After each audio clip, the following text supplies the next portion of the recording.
The menu system in Excel is organized well and is very extensive. It has a variety of icons and pop-up help screens, which makes it easier to understand how Excel works. On the left-hand side at the top of the screen, there is the word File, then Home, Insert, Page Layout, and so on. Underneath that, you'll see some various icons. This section is called the ribbon. Home and Insert are tabs within the ribbon. The more you work with Excel, the more you'll use the features which are on the Home tab. You'll find that all these icons within the Home tab are in groups. So here I'm pointing to some icons which are in the font group. Over to the right is a group called Alignment, then Number. If you were creating a chart, then you would go to the Insert tab and use the features in the Chart group. Also, when you slide over an icon, you get a pop-up tip. These tips can be quite detailed and give you some features that you didn't know were available, as well as helping you to understand Excel better. So there's a Data tab, which is features which you can use when working with large amounts of data. Kind of a database list. The Formulas tab has a lot to do with Excel's huge list of functions. Page Layout relates to printing. You may never use some of these functions, but it helps to have them there.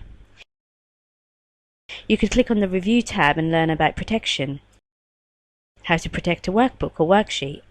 There is the option of customizing the ribbon, but it's probably better to use the default ribbon.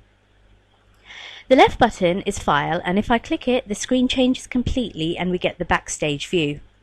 It's different when we work with file features because this relates to being able to open and close and save files, so features which are more related to working with the data at the file level.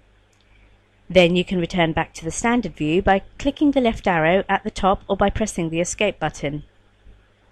Within some groups, such as the Home tab, you'll see the dialog box launcher. You might be trying to do something different, like a superscript or subscript. It'll probably be the font group, but there's to suggest that it is there.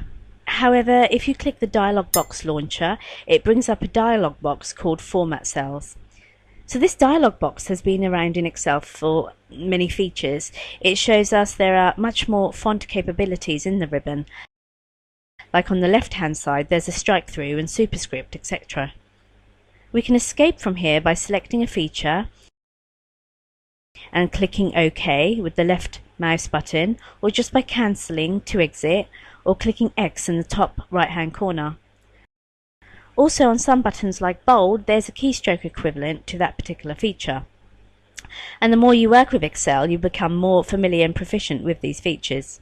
You use most because you're aware of the keystroke shortcut. So you'll find the more you work with Excel, the more you'll notice that the Excel menu system really does have many different features and many different ways of doing things.